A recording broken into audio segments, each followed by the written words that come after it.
Found a zebra, now what? We are so glad to have you with us tonight and welcome you to this forum. And it is the second of two. The first one was last week. It was how to find a zebra in your practice. So those of you that were here last week, welcome back. And those of you that are newcomers this week, welcome to you too. And both of these webinars will be posted on the IDF website, and information will be coming out about that later. So we are so honored tonight to have with us Dr. Karin Chen and Dr. John Rudis. They are both going to be excellent presenters tonight. And we are also so honored that all of you are here with us tonight. And actually, we have people joining us from around the world. So welcome to everybody. And we're going to move on with IDF's mission. IDF's mission is improving the diagnosis, treatment, and quality of life of people affected by primary immunodeficiency through fostering a community empowered by advocacy, education, and research.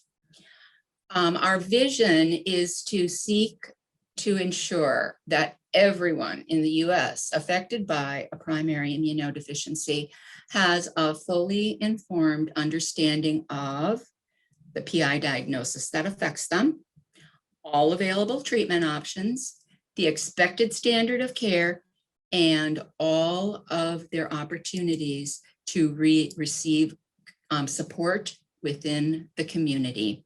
And I would like to thank each and every person with us tonight for helping IDF make that possible.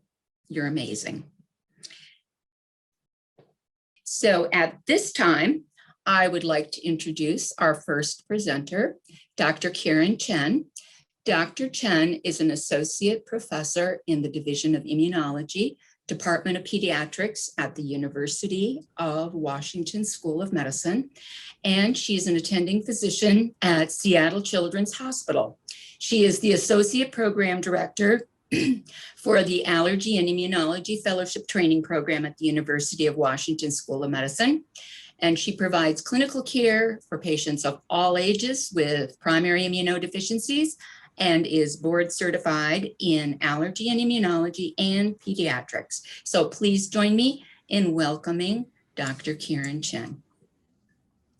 Thank you so much. I really appreciate the invitation to present to you all today. And I think what the Immunodeficiency Foundation does for patients and their families is absolutely wonderful. And I regularly use the resources that are available on their website, and I'll even post some of those up today. Today's talk for our Immunodeficiency Foundation Clinician Education Program is on Found a Zebra, Now What? And these are my disclosures. And the objectives of the talk today will include providing you all with a brief review of antibody deficiencies. We had decided to kind of focus on this topic because they are one of the most common groups of immune deficiency disorders that providers will encounter in their practices. I'll also discuss IVIG and subcutaneous IG replacement. I'll go over briefly the use of antibiotics for treatment and prophylaxis, and also discuss the use of immunizations when and when not to immunize in patients with primary immune deficiencies. So just as a really broad overview, now there's more than 300 different distinct immune deficiency and immune dysregulatory disorders, but listed here are some of the more classic ones, including neutrophil defects such as chronic granulomatous disease, leukocyte adhesion deficiency. We have complement deficiencies where you have increased susceptibility to disorders of bacteria with encapsulated organisms. There are innate immune deficiency pathways involving toll-like receptor defects and Mendelian susceptibility to mycobacterial diseases. You have our cellular immune deficiencies with SCID or severe combined immune deficiency, and slightly less severe are combined immune deficiencies. And then we have syndromes and rare genetic diagnoses such as Job syndrome, Wiskott-Aldrich, and DeGeorge. And then finally, we have our largest group of immune issues, humoral or antibody immune deficiencies such as common variable immunodeficiency or CVID, X-linked agammaglobulinemia, and specific antibody deficiency. And in general, when we think about how to take care of patients with any of these disorders is replacement, prevention, and curative. So for replacement, typically this involves replacing immunoglobulins or IgG that the patient may not be producing in sufficient amounts. And then really rare is disorders like adenosine deaminase deficiency, which results in a rare form of severe combined immune deficiency. And to treat some of these patients, we will replace them with recombinant adenosine deaminase enzyme until they can potentially have transplant or gene therapy. For prevention, we typically think about how do we prevent bacterial infections, fungal infections, and viral infections, and which patients we would want to give those to. And then to a certain degree, immunizations are an important part of diagnosing and also potentially preventing disease in some of these patient populations. And finally, for curative treatment, generally, we have the main options are bone marrow transplant or gene therapy, although additional potential therapies are coming online, hopefully within the next decade. And I should just mention that for most disorders, for those of you who are primary care providers, we love to work really closely with the local providers and specialists that are there near some patients. And so certainly if you have any questions, please reach out to your local immunologist and other specialists to provide care. And so there are certain things that are very, very specific to certain disorders. And I think we would love to be able to work with primary care providers in taking care of their patients. Moving on to common variable immunodeficiency, this is our most commonly treated primary immunodeficiency with an incidence of 1 in 10,000 to 1 in 25,000 individuals. About 10 to 20% of cases are familial, meaning hereditary or may have a genetic diagnosis, and 80 to 90% are sporadic. The majority of cases are diagnosed in adults, although sometimes you can present with common variable immunodeficiency earlier in life. And the diagnostic criteria for CVID, at least per this ICON definition, which we're using here, includes low IgG levels, generally really low, at least 2 standard deviations below normal, low IgA or low IgM levels, and the patient should have recurrent infections. They also have a failure to produce specific antibodies against specific antigens, and most often we will use vaccines as the antigen. So tetanus, diphtheria, pneumococcal vaccines, pneumococcal polysaccharide vaccines.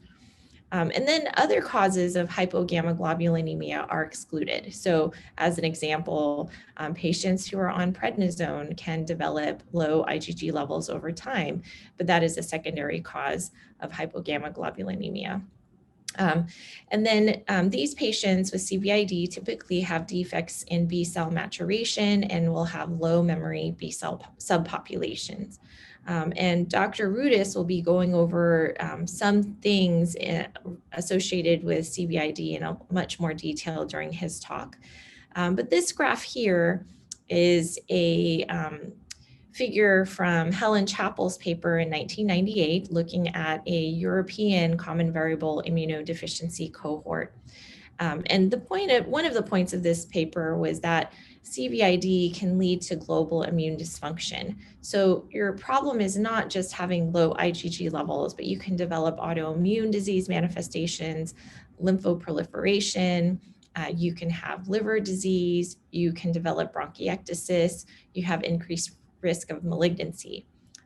So Dr. Rudis will be going over these complications in CVID in much more detail during his talk.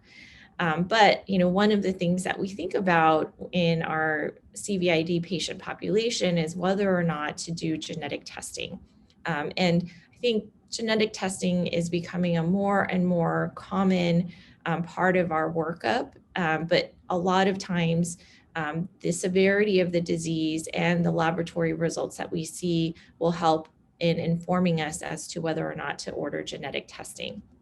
But there are certain forms of patients with CVID who will have autosomal recessive disease or autosomal dominant forms of disease. And this pie chart here, which was taken from a paper written back in 2016, they identified, certain genetic monogenic disorders in a small percentage of CVID patients. And then within these, they kind of described which ones were most common. One of them, I think, actually NFKB1 is becoming an even more common cause of known cause of CVID. But there are also forms of CVID where we don't have a known genetic cause, and there's likely complex models of inheritance that contribute to these types of cases. But sometimes it can be important to know the genetic cause of CVID because some forms will have targeted treatment. An example of that is CTLA4 deficiency and LRBA deficiency, which often can respond to a CTLA4 mimetic, abatacept. So this would be one biologic treatment that you could potentially use to treat certain autoimmune manifestations associated with this disorder.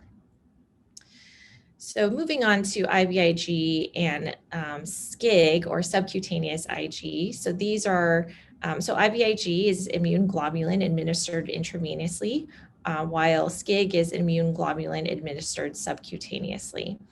And if you've ever been to a manufacturing plant that produces these products, you'll see that there's these huge vats of plasma that's pooled from thousands of donors. And then they will purify the product so that in the end, generally you have mostly IgG that's in the IVIG or subcutaneous IG product. And there's usually a little bit of IgA and trace amounts of IgM, but most of the infusions will contain IgG. This solution is purified to remove unwanted proteins and pathogens. You can complete more inactivation of viruses than you typically could do with other blood products like packed red blood cells. Stabilizers are added to prevent aggregation of the IgG molecules. And then there's going to be different concentrations of albumin and sodium in these products as well. And just to kind of give an overview, this is a chart that was taken from an IDF publication. And the main things that I want to highlight, comparing IVIG to subcutaneous IgG, as well as one product has a hyaluronidase associated with it where you can infuse larger amounts subcutaneously on a monthly basis, is just that IVIG typically has to be administered by a nurse versus subcutaneous forms after initial training can be self-administered. IVIG is typically given every 3 to 4 weeks, whereas subcutaneous products can vary from daily to every 2 weeks to as little as every 4 weeks with the hyaluronidase containing product. And then as far as side effects, IVIG, there is a higher risk of more serious side effects like anaphylaxis. Whereas the subcutaneous forms, typically you have local reactions that are relatively minor. Systemic side effects are less common. But when I see patients who are needing treatment, I give them the options and I just tell them, whatever product you think fits in best with your lifestyle, we are happy to provide, and we can always switch products if there are any issues with the products. And this is just an example of some local skin reactions with the subcutaneous infusions. You can see here, and I apologize, I think it's sort of pixelated, but on the left side shows you what it looks like 15 minutes after a subcutaneous immunoglobulin infusion. And then the redness might increase a little bit towards the end, and there's a little bit more swelling. And then hours later, the redness usually dissipates. And oftentimes, the patients will have a larger local reaction with the first few doses, and then this gets better over time, over the coming months.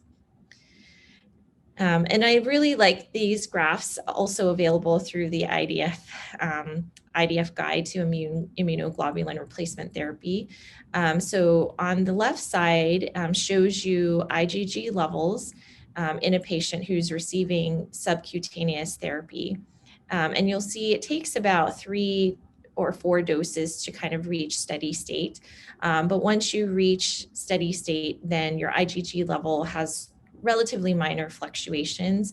And in fact, when we're checking IgG levels in a patient to make sure that they're therapeutic, I don't necessarily have to request a trough level because these levels stay pretty steady. And then as opposed to on the right side where you're giving IVIG, there's sort of higher levels of IgG at the peak right after an infusion is given, and then the level will kind of drop down over the next 3 or 4 weeks. And this is because the IgG half-life is about 21 to 23 days. And so I take this into account when I might be seeing a patient who says, boy, at the end of my monthly IVIG infusions, I'm starting to feel tired. I'm noticing I'm getting sick again. Then, maybe transitioning to a subcutaneous product or reducing the interval in between the IVIG infusion to 3 weeks instead of 4 might be considerations. And then when we are, potentially thinking that someone's hypogammaglobulinemia is improving, it typically takes 3 months off of the infusions, whether it's subcutaneous or IV, in order to be able to measure a patient's own natural humoral output of IgG. And sometimes we may want to determine if they can respond to antigens even before they stop therapies, and that can be challenging. But one potential option to do that is by administering a polysaccharide inactivated typhoid vaccine and then measuring post-vaccine titers. Otherwise, with other vaccines, typically you're getting, for example, pneumococcal IgG that's already present in the IVIG or the subcutaneous product. Just for many of you who might deal with someone who's developing side effects to an IgG product, sometimes you can see these effects right during the infusion, after the infusion, or sometimes even the next day after the infusion. But in general, the pre-medications that we will give for IVIG include Tylenol or Benadryl. And I apologize, I probably should have switched this to the generic acetaminophen or diphenhydramine. And if the diphenhydramine causes drowsiness, we can potentially switch antihistamine products because some of these first generation products can cause a significant amount of drowsiness. Some patients like this and some don't. Some of the reactions that we see also are rate dependent, so slowing down the rate of the infusions can be helpful. So an example of mild side effects include headaches or migraines, and this is again more common in IVIG. So to pre-medicate, I'll give acetaminophen, ibuprofen, reduce the infusion rate, or prehydrate with some normal saline. For migraines, sometimes giving a dose of cyproheptadine or sumatriptan at the time of the infusion, and also prehydrating can help. Some patients can develop fevers and chills, and we call this a phlogistic reaction because typically I'll see this in the first 1 or 2 doses that a patient has ever received of IVIG or subcutaneous IgG product. And the reason for that is if they have some sort of active infection, even if it's a mild one like a sinus infection, the IVIG or the subcutaneous IgG product can activate the immune system and cause, this sort of immune response where you have flu-like symptoms. So we'll sometimes stop the infusion, pre-medicate some more, or potentially delay the infusion until after the acute mild infection is resolved. Or I might start with lower doses and then increase the doses later on. For more moderate side effects, sometimes we'll see thrombosis and we'll reduce the dose of the product, reduce the frequency of infusions. In patients who have renal dysfunction, prehydration can be really important. And also some of the additives in the product can also cause more renal dysfunction. And then also you can see some patients develop mild transient neutropenia after receiving IVIG, and really only time is the main thing that you could do to kind of wait for that to wear off. And then more significant is development of aseptic meningitis. And there are some patients who may require pre-medication with steroids, but personally for me, I've never really had to use steroids as the pre-medication, and I would consider changing products or going to subcutaneous infusions if that's a problem. And then the most severe side effects or adverse effects that we'll see include acute renal failure, anaphylaxis, hemolysis, myocardial infarction, stroke, and TRALI, or transfusion-related acute lung injury. And in those cases, you would want to change the product or change to subcutaneous. So for IG therapy formulation considerations, we've discussed IV versus subcutaneous forms. There are some forms that you can store at room temperature, and other forms where you need to have the product stored in a refrigerator. So if you have a family who travels a lot, or for a patient who works and has to travel a lot for work, this can be important. Certain stabilizers and sugar contents, for example, some forms have glucose in them, and that may be an issue in a patient who has diabetes. Sorbitol and maltose, I think sorbitol sometimes can be harder on the kidneys. So I kind of take all those things into account when I'm choosing a product. I look at the osmolarity, if a patient has renal issues, the concentration, pH, acidity, and then the IgA content. I think in most cases, even if a patient has low IgA levels, I don't necessarily switch to a low IgA formulation unless they are having problems with the regular form. And then of course, insurance formularies also often dictate which preferred brands that we would be using. So this is sort of just a picture of Goldilocks, because I think, finding the right product for every patient really just depends on the patient. This is a chart that's taken from Up to Date that just kind of shows you in more detail all the different considerations, dosage forms, refrigeration, osmolality, sodium content, all these different factors that might be important for a patient who's having more issues with the infusions. And then once the patient is started on immunoglobulin replacement, typically what I do is I'll monitor their labs about every 6 to 12 months, including looking at their IgG levels, obtaining a CBC with differential, a chemistry panel, and then regularly monitoring kidney and liver function.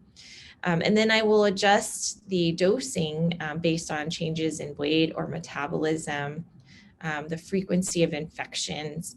And then also I try to take into account if the patient, for instance, has inflammatory bowel disease and they're developing a protein losing enteropathy or some sort of issue like that, we'll have to take that into account as far as the dosage. And I always ask that a patient should notify us if there's any problems with infusions. And even if the infusions are just taking a long time, I'd like to ask how long they're taking, because I can make adjustments with tubing sizes with the pharmacy. And then another thing just for patients who are developing infectious issues, and when we're getting labs, we typically would not want to check serologies to monitor for an infection because, for example, CMV, well, you're getting CMV IgG in an immune globulin product, so you would really want to get a CMV PCR if that's available, any PCR would be preferred over checking a serology. And moving on to specific antibody deficiency.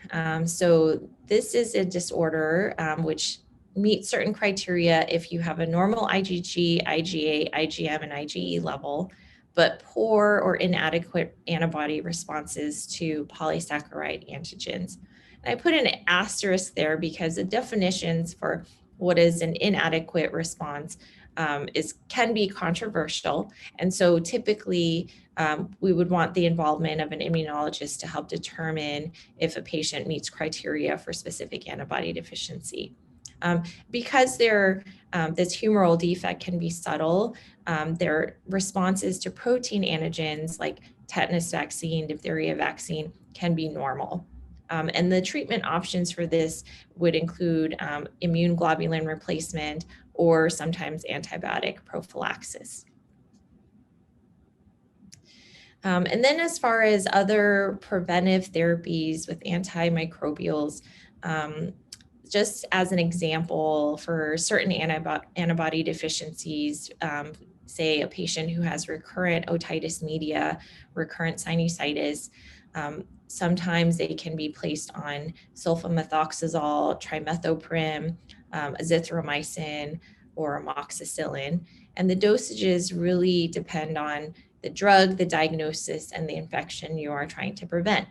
So as an example, if you're trying to prevent pneumocystis pneumonia, you would dose the sulfamethoxazole trimethoprim to BID dosing given 2 to 3 times per week, as opposed to in a patient who has hyper IgE syndrome due to STAT3 loss of function mutation, and you want to prevent Staph aureus infections, you would put them on sulfamethoxazole trimethoprim 1 to 2 times a day. You wouldn't do it just 2 to 3 times a week.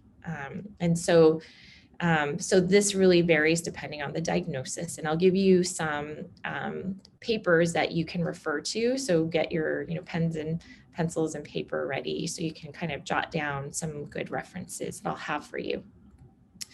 Patients with primary immunodeficiencies may require longer courses and also more potent antibiotics than typical.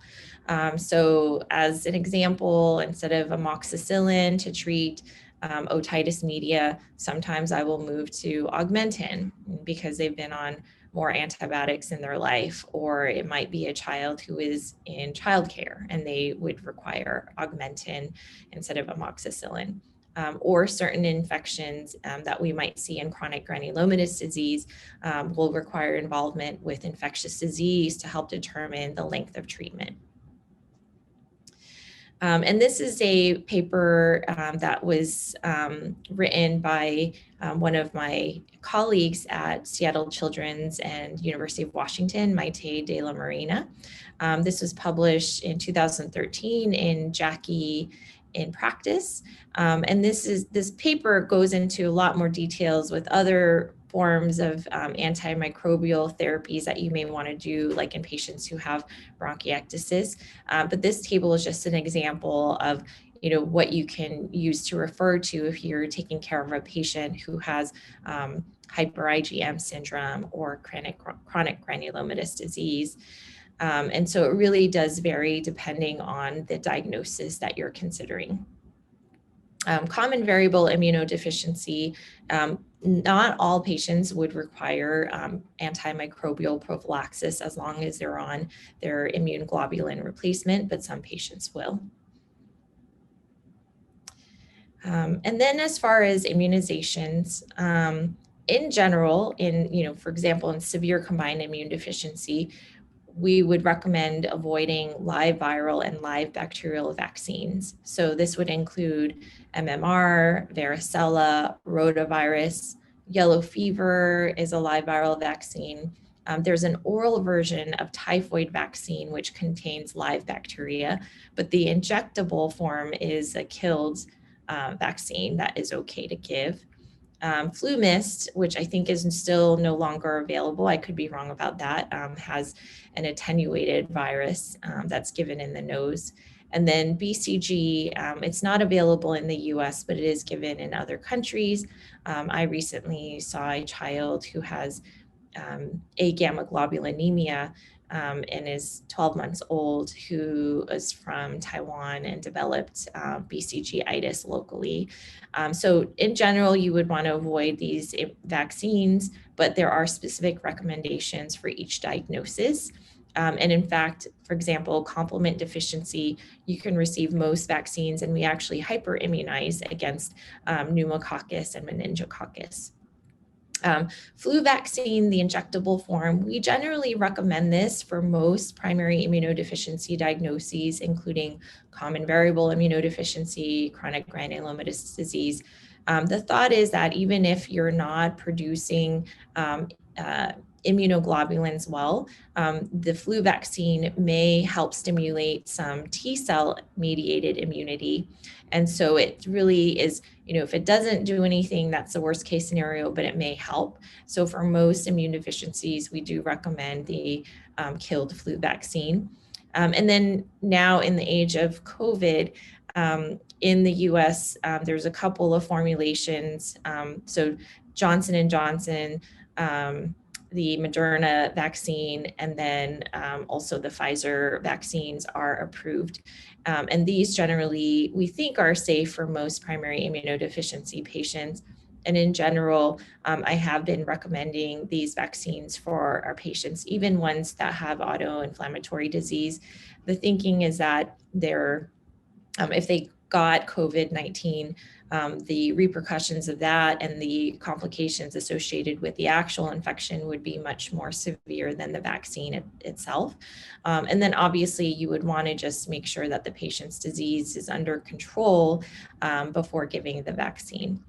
And we also get questions as far as like, well, if we're giving COVID vaccine, do we have to time it as far as, when IVIG or a subcutaneous IgG product is given?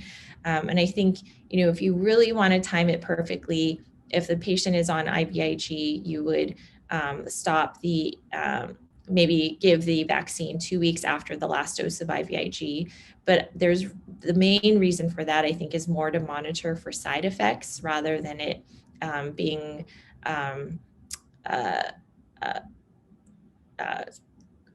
quenched by IVIG, because that's not really how the vaccine works. And so in general, if they're on a subcutaneous product, I just say whenever you can get an appointment to get the vaccine would be fine. And then obviously there are other like AstraZeneca COVID vaccines, and then even Johnson & Johnson, there we're still monitoring for complications associated with the vaccines, and that those recommendations may change with time. So this is another paper. Principal authors were Bill Shearer and Tom Fleischer, but this is recommendations for live viral and bacterial vaccines in immunodeficient patients and their close contacts. And this was put together by the Medical Advisory Committee of the Immunodeficiency Foundation, and is a 2014 publication from the Journal of Allergy and Clinical Immunology. So this is a really great publication that kind of goes through available recommendations based on the experts consulting for this, as well as Red Book recommendations. And so you can see with their various, there's a lot of different disorders that they go through with this paper. And then this paper, which I refer to fairly frequently, is a paper from 2013, the Infectious Disease Society of America. They have clinical practice guidelines for vaccination in the immunocompromised host, whether it's primary immunodeficiency or not. And there's a lot of different situations that this is just a really handy resource. And I think that's it. That's all that I have for you. And I'll let Dr. Rudis present his talk. Thank you so much. And I think I'll be answering questions at the end of this.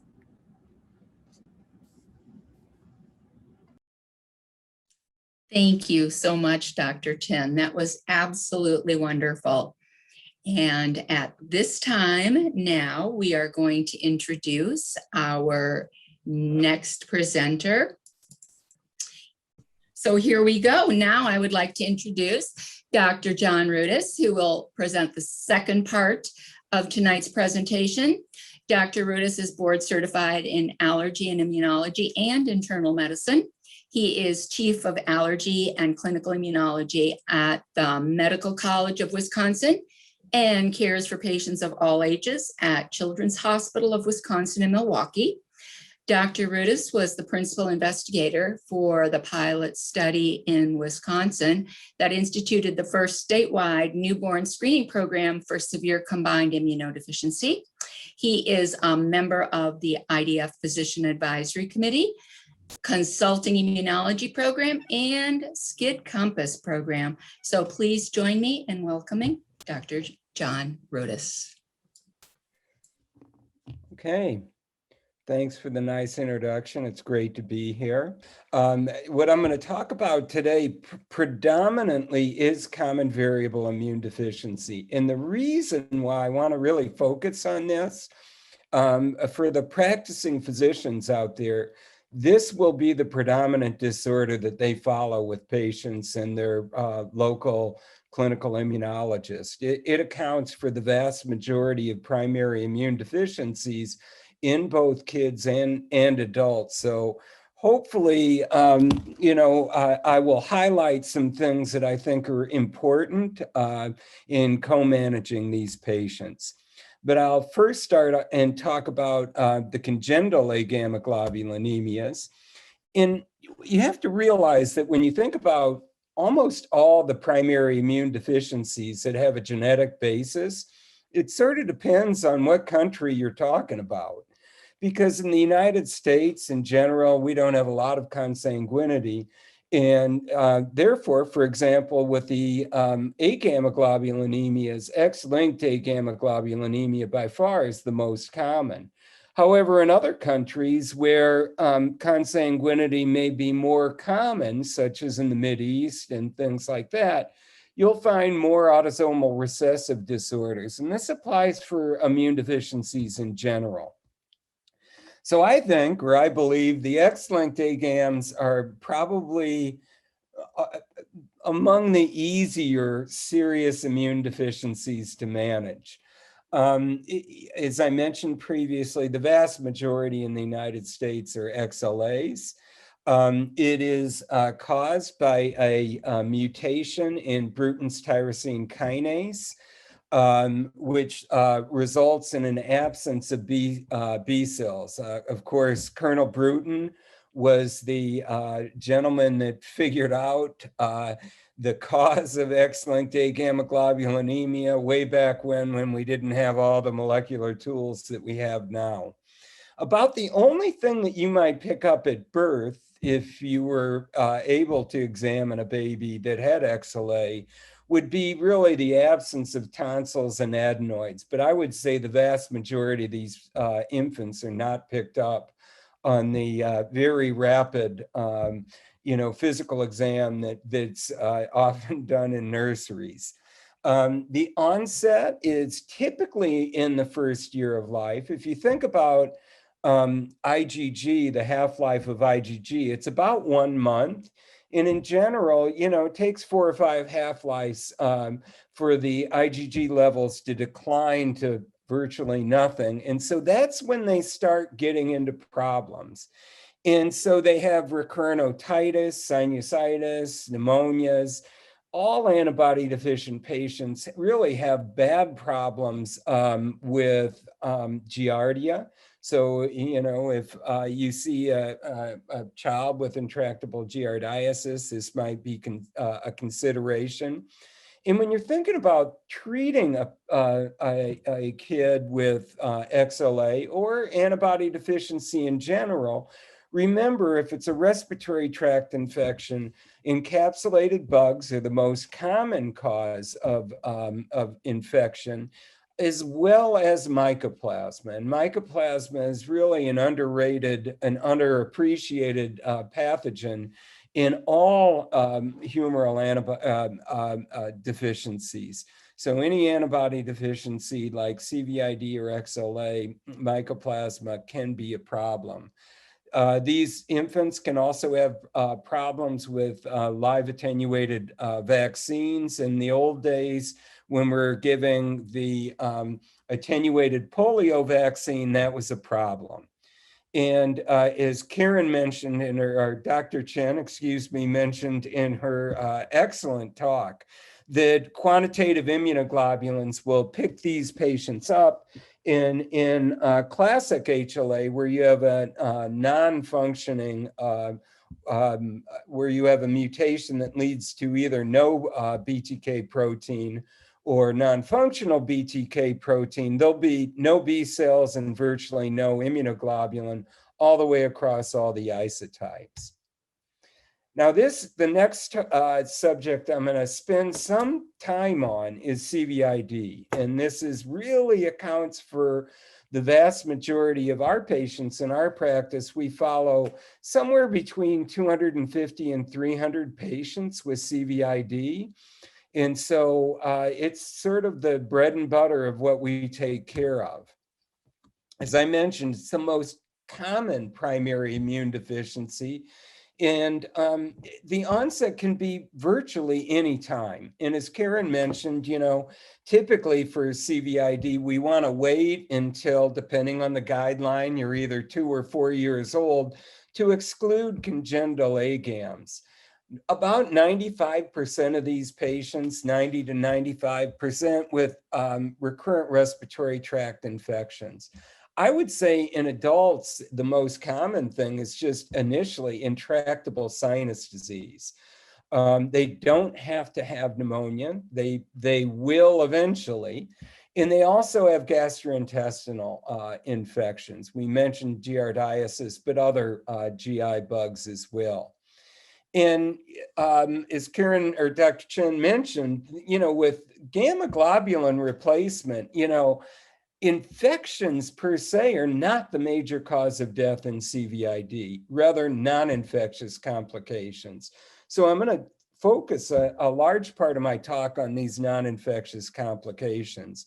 And there are 4 basic varieties that are associated with increased mortality in CVID. One is pulmonary disease, and in particular, this unusual pulmonary disease, interstitial lung disease called granulomatous and lymphocytic interstitial lung disease, cancer, in particular B-cell lymphomas, liver disease, and a weird liver disease called nodular regenerative, not degenerative. I was degenerated or something when I made this slide up, hyperplasia. And GI tract disease. They get bad enteropathy, bad inflammatory bowel disease. These patients also have a lot of autoimmune cytopenias. When they're treated properly, so far, they don't look like they're an independent risk factor for death. Now, I love this paper. It's a paper from Dr. Charlotte Cunningham-Rundles. The reason why I like it, it's all from one center, so all the patients are treated about the same. And on that top line, you can see it's a Kaplan-Meier curve, the clinical course, the probability of survival if you don't have a non-infectious complication. And then the bottom curve is if you do. And the risk of death is 11-fold higher in patients that have these non-infectious complications, at least the time this manuscript was written. And I think a huge part, a huge focus of at least what we're doing right now in our group is to try to figure out how to treat these, because they tend to be very difficult to treat. One other thing I wanted to bring up is when you're getting a history on a possible patient with primary immune deficiency, don't forget to ask about autoimmune or immune dysregulation type disorders. And this is a great paper that was published in the Journal of Allergy and Clinical Immunology not too long ago that just basically said, what's your risk of developing a primary immune deficiency if you have the following things? And the one thing that struck me was autoimmune hemolytic anemia in kids. Your risk factor of developing a primary immune deficiency is increased over 800-fold. And in fact, the same French group just published last year a manuscript that said if you have autoimmune hemolytic anemia and autoimmune thrombocytopenia or autoimmune neutropenia, about 50% of those have a monogenic disorder. Now that's in France, and their patient population had a little bit more consanguinity, but it's high. And we routinely screen our patients with genetics that if kids have autoimmune hemolytic anemia or 2 or more cytopenias. But you can see it's a whole bunch of autoinflammatory diseases as well. So get that history. Now, lung disease, I trained at National Jewish in Denver and spent a long time at National Jewish, which is big in lung pathology. And so I really, from a clinical standpoint, have a big interest in pulmonary disease and immune deficiencies. And the one thing I love this study just because it's so simple and it makes the point. It's a study published out of the Netherlands where they took their small practice, they imaged patients that had CVID in, 47 patients that had never had a chest CT. And prior to that, they'd had PFTs and a routine chest X-ray, and basically very little known lung pathology based on that. 3 patients had known bronchiectasis and 6% had interstitial lung disease. And then they did the high-res CT. And what did they find? They found bronchiectasis in 64%, 30% with clinically significant disease, and about 1/3 of their patients had interstitial lung disease. And less than 30% of these patients had abnormal PFTs. And I can tell you for certain that pulmonary function tests, including complete pulmonary function tests, including a DLCO, is not a sensitive way to monitor your patients for progression of interstitial lung disease. This has been shown in both the sort of more classical forms of interstitial lung disease, like usual interstitial pneumonitis in adults, and in the interstitial lung disease that occurs in CVID. So if you have a patient that has primary immune deficiency, where you have a high incidence of lung disease, get a chest CT. You want to know what their lung disease is. So here's our approach to lung disease, very simple. Everyone gets a CT of the chest. If it's abnormal and they have diffuse parenchymal disease, and it's a new diagnosis of CVID, we'll continue to give them gammaglobulin for a year and re-image unless it looks like it is really significant and we have to act right away. If the lung disease persists, we actually get a thoracoscopic open lung biopsy. And if they have bronchiectasis, which is the most common form of lung disease in CVID, we treat that depending on the severity. So, I briefly like to talk about bronchiectasis and CVID. It is the most common complication, lung complication that we see in antibody deficiency. And we know that if you have significant bronchiectasis, in general, you're going to require a higher dose of gammaglobulin to prevent infection. And then, so what else do you do?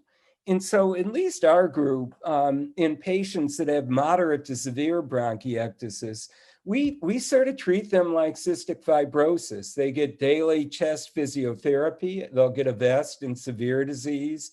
We will use hypertonic saline to try to mobilize secretions.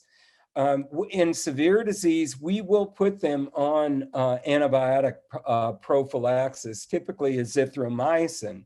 Now, if you use azithromycin for bronchiectasis, I'd like to just remind everyone to get an EKG to look for a long QT and to get a sputum culture to look for MAI, because we have seen MAI in our patients with CVID and bronchiectasis. And we know that azithro, sometimes you can select for MAI, and it's also a medication that's used to treat MAI. So you should do that before you start antibiotic prophylaxis. So now I'm going to talk about a disorder that's near and dear to my heart, granulomatous and lymphocytic interstitial lung disease. We first described this disease in 2004 when I was at National Jewish, and we were doing open lung biopsies on patients that had the interstitial lung disease and CVID, and we noticed that they had characteristic histologic patterns. In particular, they had granuloma, and before it was thought that this was sarcoidosis in the context of CVID. It is not sarcoidosis, but it's a distinct lung disease that occurs in the context of primary immune deficiencies, and in particular, CVID or CVID-like disorders. And they get granuloma, they get lymphocytic interstitial pneumonitis, they get weird-looking airway inflammation or inflammation around airways that actually looks like follicles from lymph nodes called follicular bronchiolitis. And they also get an organizing pneumonia. And this has been described in a variety of CVID-like primary immune deficiencies, including an ever-expanding number of single gene defects that sort of look like CVID. But really, when you think about it, this is really the pulmonary component of a multisystemic lymphoproliferative disease. They get diffuse adenopathy, splenomegaly, and the granulomas can occur anywhere. I've seen them in the kidney, in the central nervous system, in the retina, in the bone marrow. So this isn't just GLILD, is really just the lung component of a more systemic disease. And when we look at patients that have GLILD, they have a background of have an increased incidence of autoimmunity, enteropathy, liver disease, and B-cell lymphomas. And at the time when we wrote this paper, there was a substantial increase in mortality due to this disorder. And I'm happy to share this slide with anyone, but there are a bunch of features between GLILD and sarcoid that are different. Probably the biggest differences, apart from sarcoid, you're hypergam, and in CVID, you're hypo, is just how it looks on a CT scan and a chest x-ray. With GLILD, you don't get those big bulky lymph nodes that you see in the mediastinum and in the hilum that you do see in sarcoid. And in sarcoid, the nodules are in the upper lung zones are very micronodular, small little nodules, where in CVID, you get large and small nodules, and they are located in the lower lung zone. So you can just, it's sort of like when you see a zebra, you know a zebra. And this is a zebra, and it looks different than a horse. So now I will move on to how do we treat this disease? So this is controversial. The United Kingdom PID network suggests steroids.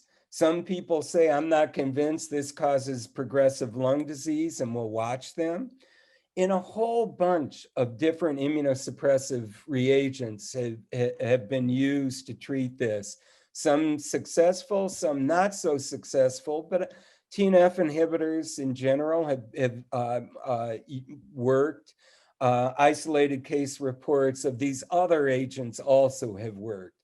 But at least I am going to sort of say, I personally believe that the combination of rituximab, which targets B cells, and antimetabolite therapy should at least be considered as a first choice treatment. And I'll go over the reasons why I believe that. So this is a manuscript we just published in the JACI, and it's the largest series on biopsy-proven GLILD patients to date, almost 40 patients. And basically, the way we treat these patients is with Rituxan, and we give a lot of Rituxan. And we give Rituxan in a similar manner that you would give Rituxan for non-Hodgkin's lymphomas. And this is critical for this therapy, because we've seen instances where people have used lesser doses and do not get the same effect. And you have to remember, when you're depleting B cells, to deplete B cells from tissue takes a lot more rituximab than to deplete T cells from the peripheral blood. And that's why when people treat non-Hodgkin's B-cell lymphomas with Rituxan, they really use a lot. So we use Rituxan in either azathioprine and mycophenolate. And in this study, we followed these patients with PFTs and serial CT scans. We did whole exomes on all our patients to look for genetic diseases and flow cytometry. And the other thing that's striking, this is a disease of young females of childbearing age. It's about 2 to 1 females over males. And, you know, when you take a careful history, honestly, I think the onset is really sort of, you know, 20 or late 20s, early 30s. Even though everyone wants to use steroids or say they work, 50% of our patients had failed steroids when they were referred to us. The other thing that's striking is they almost all have splenomegaly. 70% have a history of autoimmune cytopenias, and a high percentage of lymphomas in this cohort of patients. And I'll just summarize the major findings. When we gave this, 90% of the patients had a substantially improved CT score. The CT score was done blindly by 2 radiologists using a scoring system that's been validated for lung disease to show the extent of it. About 50% had improved PFTs. And I want to say, PFTs in this case were difficult because a lot of these patients were referred, thankfully, from other locations. And sometimes when they came from out of state, we weren't able to get the full PFTs. You know, they just didn't come with them. But, you know, their PFTs did improve. And the thing that's unique about our therapy is they get Rituxan 3 cycles and then 18 months of immunosuppressive therapy with an antimetabolite, and then we stop it. And 75% remained in remission at 5 years. And this was unrelated to sex or presence or absence of a monogenic disorder. In fact, we found that if they had a mutation in single gene that looked like CVID, it worked equally as well. And then if they had a relapse, we were able to retreat. And this just looks at the Kaplan-Meier curve, the toxicities. It was very well tolerated. And I'd just like to show you some examples. This is a patient that came in with GL-ILD. This is following the treatment. You can see with the relapse, often the relapse is actually looks worse than the initial presentation. And you can see the response again following relapse. This is a patient, at the time we did not know this was CTLA-4 haploinsufficiency. The patient was on 40 milligrams of prednisone for 6 months, and the CT looked like this. And they thought it was organizing pneumonia, cryptogenic organizing pneumonia. We got a VATS and it was GL-ILD. We treated the patient. Her CT looked like that, a really nice response. And importantly, in CTLA-4 haploinsufficiency, they can get disease in the central nervous system. And you can see a quite dramatic response to our therapy with Rituxan and antimetabolite. This patient has remained in remission for 10 years, which is remarkable for CTLA-4 haploinsufficiency. So, you know, we think it works well, and time will tell whether or not this pans out the way we think it should. But certainly, I think there are now treatment options for this. Next, I'll go to some things where we don't have as good a treatment, you know, gastrointestinal tract infections. Now, I mentioned that they get infections with a variety of organisms, we routinely test for those. And apart from norovirus, which is pretty common and we don't know how to treat, some of this stuff at least we can treat. But it's the non-infectious complications of GI tract disease that we have a problem. I think one of the biggest ones is the enteropathy. These patients really have bad disease, will lose a lot of weight. The biopsy sort of looks like celiac disease, but isn't. You can distinguish them if you want by HLA typing. They don't have the typical susceptibility alleles. And no one really knows how to treat it. I mean, we use Enterocort and things along those lines to begin with. And then if that doesn't work, we'll try other immunosuppressives. They also get an inflammatory bowel disease that is sort of like, you know, either Crohn's or ulcerative colitis. That tends to be easier to treat than the enteropathy. And I'd just like to, this is a study done in Scandinavia that just looked at the enteropathy and the survival in their patients. And what you can see is if patients didn't have enteropathy or did, there was a dramatic increase in mortality. And I would say the enteropathy is one thing that we need to work on and try to develop better treatments, because I have several patients in our clinic that really are not doing well with that. The other very common thing that you'll see in CVID is liver disease, and in particular this nodular, not degenerative, regenerative hyperplasia. And it's also associated with early mortality. The diagnosis is made by liver, but there are some features that make you suspicious. In general, these patients sort of look like they have an obstructive pattern when you look at LFTs. Their ALK Phos is much higher than their hepatocellular enzymes. They have really early onset and pretty bad portal hypertension. You know, we always recommend endoscopy, and a lot of them will have varices that we would not have expected. They get hypersplenism, and their hypersplenism can be quite severe and lead to neutropenia, and that is one of the major causes of death in these patients. The treatment is, again, unclear. A variety of immunosuppressive reagents have been tried, not successfully. Liver transplant does work, and we have one patient that's transplanted about 5 or 6 years ago, and it was life-changing. The problem is convincing surgeons that it's okay to transplant a CVID patient, and which can be a problem. Now, I'd like to leave CVID and go to one more abnormality, IgA deficiency. I'm running a little over, I apologize. This is the most common antibody deficiency. And basically, it's undetectable IgA with normal G&M. Now, you have to remember that IgA is developmentally regulated, and you don't achieve adult levels till at least age 7. And we have seen that even into the teenage years, where kids will start cranking out their IgA. It's rarely associated with subclass deficiencies. We do not order IgG subclasses at our place, except in very rare instances. It's expensive, and I don't think it adds much.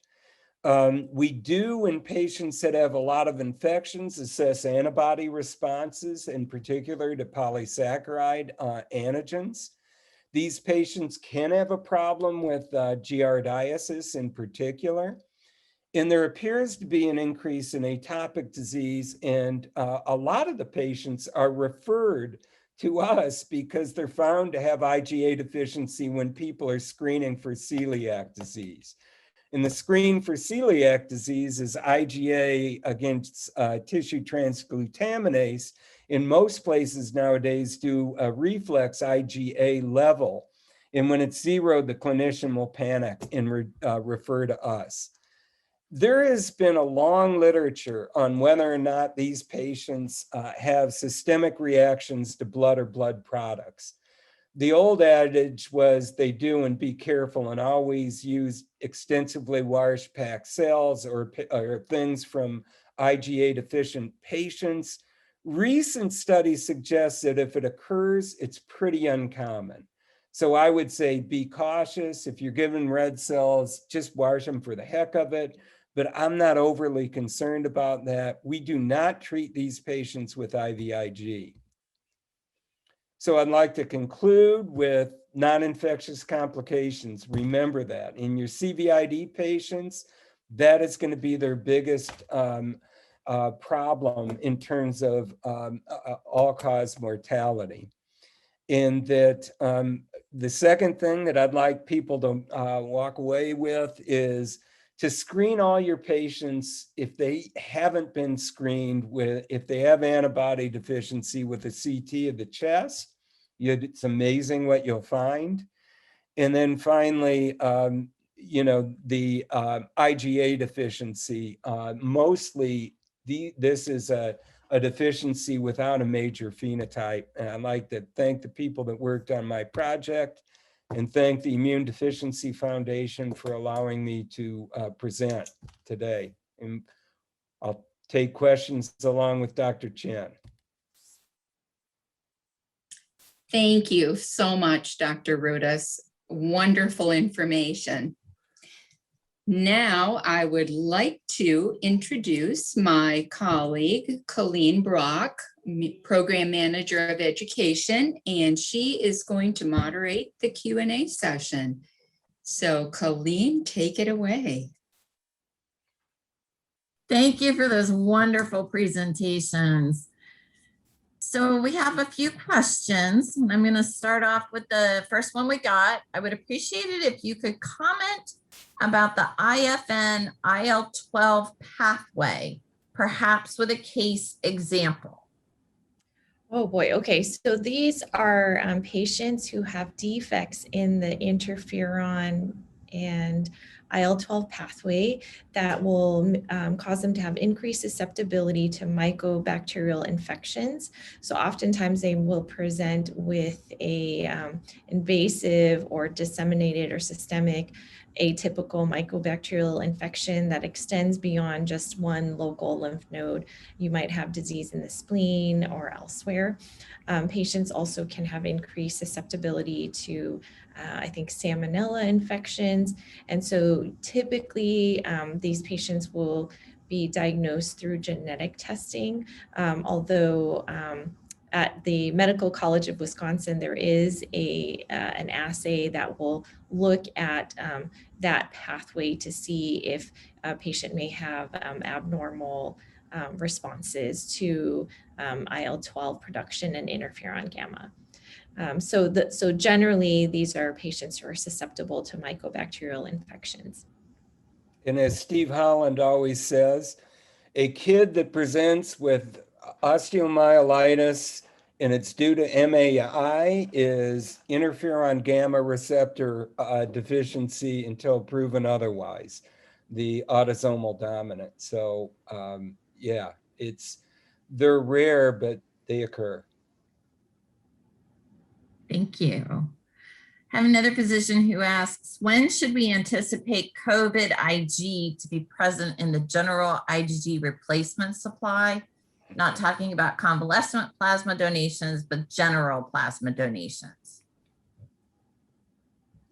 I think it's going to take a few years. One is for enough Americans or other individuals in other countries to either have been exposed to the virus or to have received a vaccine. And then even just as far as manufacturing of these immune globulin products, it takes, I want to say, at least a couple of years from collection of plasma or serum until the final product is reached. So it will be, I think, a few years before we'll see enough coronavirus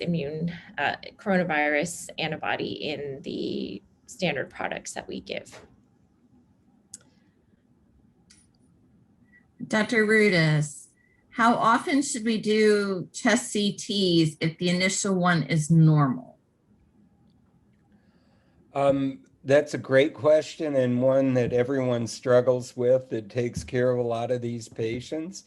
I would say, the most important is initially, if you have a absolutely clear chest CT and the PFTs are normal, what we're doing is monitoring by seeing them on a regular basis. Typically CVID we see twice a year, and we like to get, yearly or every other year complete PFTs. And under that circumstance, we're not repeating it for another 5 or 6 or 7 years. We've also found some flow cytometry actually can also be useful in suggesting that there may be a problem. And, in particular, what we find in active GL-ILD is that the percentage of activated T cells goes up with active disease, and it goes down in remission. So if all of a sudden has what we call a dysregulated immune phenotype on flow cytometry, and that would be our CVID panel, MCW, then I might act sooner. We're working hard on trying to develop a serum assay to look at this, and hopefully in the next year or so we'll have something to say on that. But there's certainly biomarkers that correlate with disease activity that we found. Thank you. I don't have any other questions, so I think we will wrap it up. I appreciate everybody turning in their questions, and I greatly appreciate the two of you donating your time tonight to share this important information with everyone here. It's been an honor to have you here. I would also like to thank the attendees for being here and for the questions they submitted. And we are going to move on and close out the evening.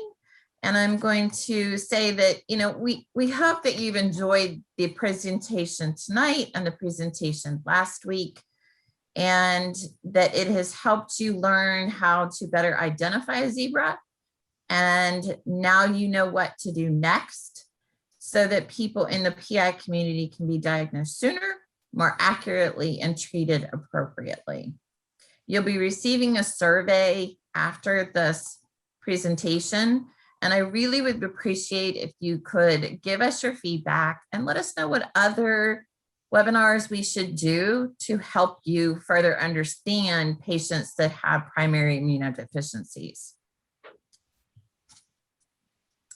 Some of the things that IDF can provide you as physicians are the consulting immunology program. This is free to physicians, and you can submit a question with labs, whatever pertains to the case that you would like to have a consult on, or a second opinion, or some guidance. And it will be assigned to a physician on our consulting immunology panel, and they will thus in turn email you directly and give you a response and some guidance. The other thing you can do as a physician is get involved with the IDF Clinician Finder. This is where you can go in and create an account, put your information into the IDF database. This is a tool that the PI community uses to find various specialists throughout the country. And it also increases your practice, because a lot of members of the PI community are looking for physicians who don't have to be the ultimate in immunology, but their head is not going to spin in 360 degrees when they say, I have CVID. So they're looking for pediatricians and internal medicine doctors and rheumatologists who understand that they're a zebra and they're going to need different treatment. You can check out the IDF website. We have a ton of free resources that are available for both you as the clinician and for your patients. The other thing that you can do is to share IDF with your patients and their caregivers. Let them know that they're not on this journey alone, that IDF is there to support them and give them guidance and more educational opportunities to learn about what they have and to meet other people so they know they're not alone. And I can tell you, as the mom of 2 children with CVID, that has been life-changing in our household. So I want to thank you all for being here. I would like to welcome you to attend the PI conference that will be held virtually in June. And there you can listen to more sessions virtually and by some of the top immunologists in the country. And there will be more information about that on the IDF website. So with that, thanks again, Dr. Rudis and Dr. Chen for being here. You did an amazing presentation, and thank you all for attending. And I wish you a pleasant evening. Good night. Good night, thanks. Bye-bye. Bye.